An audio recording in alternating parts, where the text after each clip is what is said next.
Friends, welcome back to our channel. ಇವತ್ತು ನಾವು ಮನೆಯಲ್ಲಿಯೇ ಪ್ರಾನ್ಸ್ ಗೀ ರೋಸ್ಟ್ ಮಾಡೋದು ಹೇಗೆ ಅಂತ ನೋಡೋಣ ಬನ್ನಿ.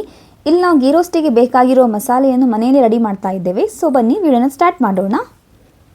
ಇಲ್ಲಿ ನಾನು 9 ರಿಂದ 10 ಕೆಂಪು ಮೆಣಸನ್ನು ತಗೊಂಡಿದ್ದೇನೆ. ಇದನ್ನು ಹುರ್ಕೊಳ್ಳಿಕ್ಕೇನೂ ಇಲ್ಲ, ಹಾಗೆ ತಗೊಂಡಿದ್ದೇನೆ. ಹಾಗೂ ಸ್ವಲ್ಪ ಕೊತ್ತಂಬರಿ ಬೀಜ, ಸ್ವಲ್ಪ ಬೆಲ್ಲ, ಒಂದು ತುಂಡಷ್ಟು, ಸ್ವಲ್ಪ ಹುಣಸೆ ಹಣ್ಣು, ಹಾಗೂ ಒಂದು 6-5 ಬೆಳ್ಳುಳ್ಳಿ ಎಸಳು, ಸ್ವಲ್ಪ ಕಲ್ಲುಪ್ಪು, 1 ಚಮಚದಷ್ಟು ಜೀರಿಗೆ, ಹಾಗೂ 10 ರಿಂದ 15 ಗೋಡಂಬಿ ಬೀಜ, ಒಂದು 10 ಕರಿಮೆಣಸು,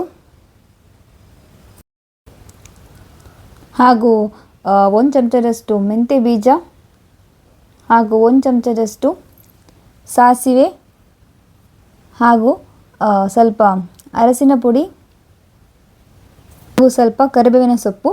ಫ್ರೆಶ್ ಆಗಿರೋ ಕರಿಬೇವಿನ ಸೊಪ್ಪನ್ನು ತಗೊಳ್ಳಿ.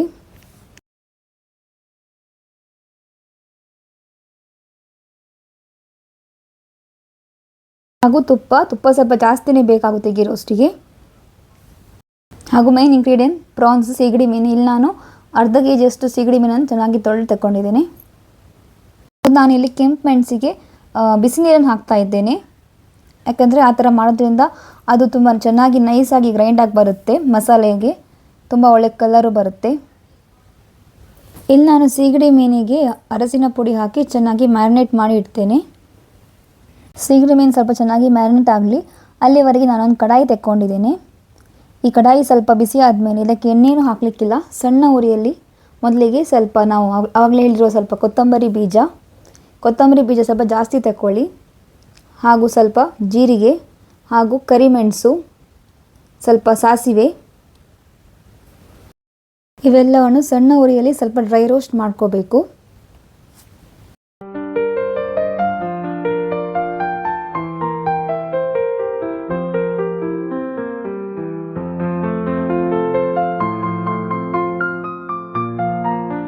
ಇವಾಗ ಈ ಮಸಾಲೆಯನ್ನು ಸ್ವಲ್ಪ ಡ್ರೈ ರೋಸ್ಟ್ ಮಾಡ್ಕೊಂಡಿದ್ದೇನೆ. ಅದು ಸ್ವಲ್ಪ ತಣ್ಣಗಾದ ಮೇಲೆ ಒಂದು ಮಿಕ್ಸಿ ಜಾರ್ ತೆಕ್ಕೊಂಡಿದ್ದೇನೆ. ಈ ಮಿಕ್ಸಿ ಜಾರಿಗೆ ಆವಾಗಲೇ ಮೊದಲು ನಾನು ಕೆಂಪು ಮೆಣಸನ್ನು ಬಿಸಿ ನೀರಲ್ಲಿ ಸೋಕ್ ಮಾಡಿದ್ದೆ ಅಲ್ಲ, ಆ ಕೆಂಪು ಮೆಣಸನ್ನು ಹಾಕ್ತಾ ಇದ್ದೇನೆ. ಹಾಗೂ 1 ತುಂಡಷ್ಟು ಬೆಲ್ಲ, ಹಾಗೂ ಒಂದು ಸಣ್ಣ ತುಂಡಷ್ಟು ಹುಣಸೆ ಹಣ್ಣು, ಹಾಗೂ ಬೆಳ್ಳುಳ್ಳಿ ಎಸಳುಗಳು, ಹಾಗೂ ಸ್ವಲ್ಪ ಗೋಡಂಬಿ ಬೀಜ, ಹಾಗೂ ರುಚಿಗೆ ತಕ್ಕಷ್ಟು ಕಲ್ಲುಪ್ಪನ್ನು ಹಾಕ್ತಾ ಇದ್ದೀನಿ ನಾನಿಲ್ಲಿ. ಹಾಗೂ ಆವಾಗಲೇ ಹುರ್ಕೊಂಡಿರುವ ಮಸಾಲೆ ಇದೆಯಲ್ಲ ಅದನ್ನು ಸಹ ಟ್ರಾನ್ಸ್ಫರ್ ಮಾಡ್ಕೊತೀನಿ. ಇದು ಸಣ್ಣಗಾಗಿರಬೇಕು, ಬಿಸಿರುವಾಗಲೇ ಹಾಕ್ಲಿಕ್ಕೆ ಹೋಗಬೇಡಿ. ಹಾಗೂ ನಮಗೆ ರುಬ್ಲಿಕ್ಕೆ ಎಷ್ಟು ಬೇಕಷ್ಟು ನೀರನ್ನು ಹಾಕ್ಕೊಳ್ಳಿ. ಇದು ಫೈನ್ ಪೇಸ್ಟ್ ಆಗಬೇಕಲ್ಲ. ಆವಾಗ ನಾನು ಕೆಂಪು ಮೆಣಸನ್ನು ನೆನೆಸ್ಕೊಂಡಿದ್ದೆ ಅಲ್ಲ, ಅದೇ ನೀರನ್ನು ಹಾಕ್ತಾ ಇದ್ದೇನೆ.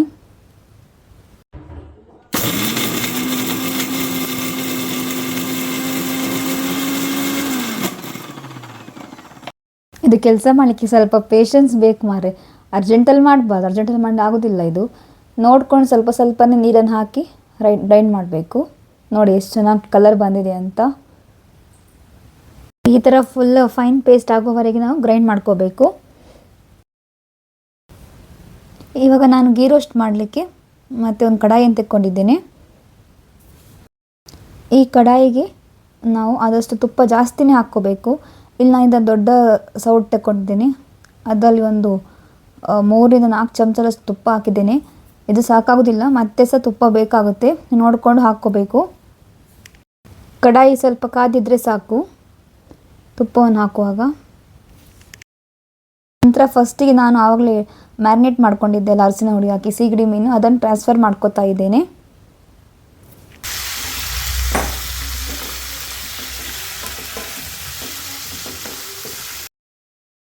ಇಲ್ಲಿ ನಾವು ಪ್ರಾನ್ಸನ್ನು ಸಣ್ಣ ಉರಿಯಲ್ಲಿ ಚೆನ್ನಾಗಿ ಸ್ವಲ್ಪ ಹೊತ್ತು ಫ್ರೈ ಮಾಡ್ಕೋಬೇಕು. ತುಪ್ಪದಲ್ಲಿ ಚೆನ್ನಾಗಿ ಫ್ರೈ ಮಾಡ್ಕೋಬೇಕು. ಉರಿಯನ್ನು ಚಿಕ್ಕದಲ್ಲಿ ಇಡಿ, ದೊಡ್ಡದು ಮಾಡಲಿಕ್ಕೆ ಹೋಗಬೇಡಿ. ಅದು ಪ್ರಾನ್ಸ್ ಸ್ವಲ್ಪ ನೀರು ಬಿಡುತ್ತೆ ನೋಡಿ ಈ ಥರ. ಇವಾಗ ನಾನು ಈ ಕಡಾಯಿ ಲಿಡ್ ಕ್ಲೋಸ್ ಮಾಡ್ಕೋತಾ ಇದ್ದೇನೆ. ಲಿಡ್ ಕ್ಲೋಸ್ ಮಾಡಿಬಿಟ್ಟು ಒಂದು ಪ್ರಾನ್ಸ್ ಒಂದು 5 to 10 ಮಿನಿಟ್ಸ್ ಚೆನ್ನಾಗಿ ಫ್ರೈ ಆಗಲಿ. ನೋಡಿ ಇವಾಗ ನಾನು ಲಿಡ್ ಓಪನ್ ಮಾಡ್ತಾ ಇದ್ದೀನಿ. ಪ್ರಾನ್ಸ್ ನೋಡಿ ಎಷ್ಟು ನೀರು ಬಿಟ್ಟಿದೆ ಅಂತ, ತುಂಬಾ ನೀರು ಬಿಟ್ಟಿದೆ ಇದು ಸೀಗಡಿ ಮೀನು. ಇವಾಗ ನಾನು ಈ ಫ್ರೈ ಮಾಡ್ಕೊಂಡಿರುವ ಪ್ರಾನ್ಸನ್ನು ಒಂದು ಪಾತ್ರೆಗೆ ಟ್ರಾನ್ಸ್ಫರ್ ಮಾಡ್ಕೋತಾ ಇದ್ದೇನೆ.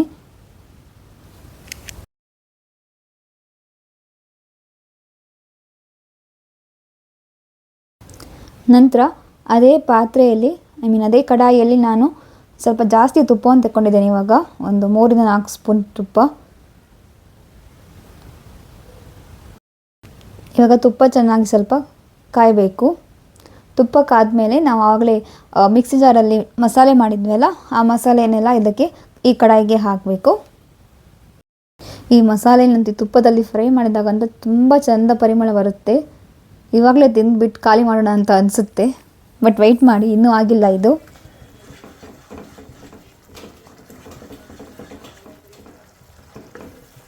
ನೋಡಿ ಇವಾಗ ಇದು ಮಸಾಲೆ ತುಪ್ಪದಲ್ಲಿ ಚೆನ್ನಾಗಿ ಫ್ರೈ ಆಗಿದೆ ನೋಡಿ. ಇವಾಗ ನಾವು ಆವಾಗಲೇ ಫ್ರೈ ಮಾಡ್ಕೊಂಡಿರುವ ಸಿಗಡಿ ಮೀನನ್ನು ಇದಕ್ಕೆ ಹಾಕ್ಕೋಬೇಕು. ಎಲ್ಲ ಪ್ರಾನ್ಸನ್ನು ಈ ಕಡಾಯಿಗೆ ಹಾಕಿದ ಮೇಲೆ ಇದನ್ನು ಮಸಾಲೆ ಇದಕ್ಕೆ ಚೆನ್ನಾಗಿ ಮಿಕ್ಸ್ ಮಾಡ್ಕೋಬೇಕು. ಆ ಮಸಾಲೆ ಎಲ್ಲ ಈ ಪ್ರಾನ್ಸನ್ನು ಚೆನ್ನಾಗಿ ಇಟ್ಕೋಬೇಕು. ಆ ಥರ ಹೊತ್ತು ಈ ಕಡಾಯಿ ಲಿಡ್ಡನ್ನು ಕ್ಲೋಸ್ ಮಾಡಿದ್ದೆ. ಇವಾಗ ನೋಡಿ ಓಪನ್ ಮಾಡೋಣ. ನೋಡಿ ಎಷ್ಟು ಚೆನ್ನಾಗಿ ಬಂದಿದೆ ಅಂತ.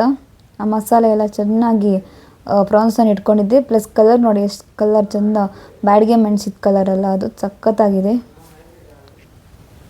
ಹಾಗೆ ನಾನು ಮೊದಲೇ ಹೇಳಿದಂಗೆ ನೀವು ಕೆಂಪು ಮೆಣಸನ್ನು ಬಿಸಿನೀರಲ್ಲಿ ನೆನೆಸೋದ್ರಿಂದ ಅದು ಒಳ್ಳೆ ಕಲರ್ ಕೊಡುತ್ತೆ, ಪ್ಲಸ್ ಫೈನ್ ಪೇಸ್ಟು ಆಗುತ್ತೆ ಅಂತ. ಇವಾಗ ನಾನು ಇದಕ್ಕೆ ಸ್ವಲ್ಪ ಜಾಸ್ತಿ ಕರಿಬೇವು ಸೊಪ್ಪನ್ನು ಹಾಕ್ತಾ ಇದ್ದೇನೆ, ಫ್ರೆಶ್ ಆಗಿರುವ ಕರಿಬೇವು ಸೊಪ್ಪು.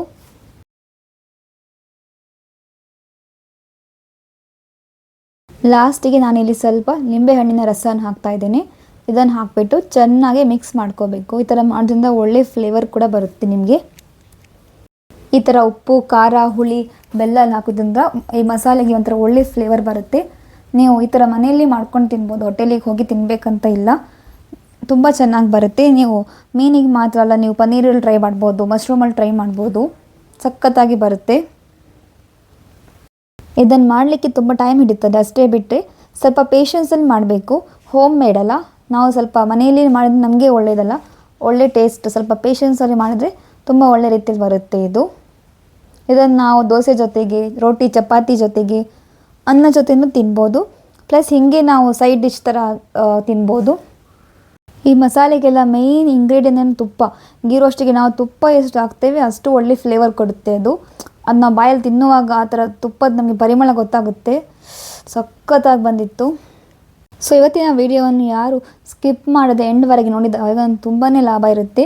Because home made ghee roast masala ಅವರಿಗೆ ಹೆಂಗೆ ಮಾಡೋದಂತ ಗೊತ್ತಾಯಿತು. ವೆಜ್ ಇರಲಿ, ನಾನ್ ವೆಜ್ ಲವರ್ಸ್ ಇರಲಿ, ಇಬ್ಬರಿಗೂ ಗೀ ರೋಸ್ಟ್ ಮಸಾಲ ಗೊತ್ತಾಯಿತು. ಸೊ ಇವತ್ತಿನ ವಿಡಿಯೋ ನಿಮಗೆ ತುಂಬ ಇಷ್ಟ ಆಗಿದೆ ಅನ್ಕೋತೇನೆ. ಇಷ್ಟ ಆಗಿದೆ ಪ್ಲೀಸ್ ಒಂದು ವಿಡಿಯೋಗೆ ಲೈಕ್, ಶೇರ್, ಕಮೆಂಟ್, ಹಾಗೂ ಇನ್ನೂ ಯಾರು ನಮ್ಮ ಚಾನಲ್ ಸಬ್ಸ್ಕ್ರೈಬ್ ಮಾಡಿ ಪಟ್ಟಂತಾಗಿ ಸಬ್ಸ್ಕ್ರೈಬ್ ಮಾಡಿ. Thank you for watching. Take care. Bye. See you.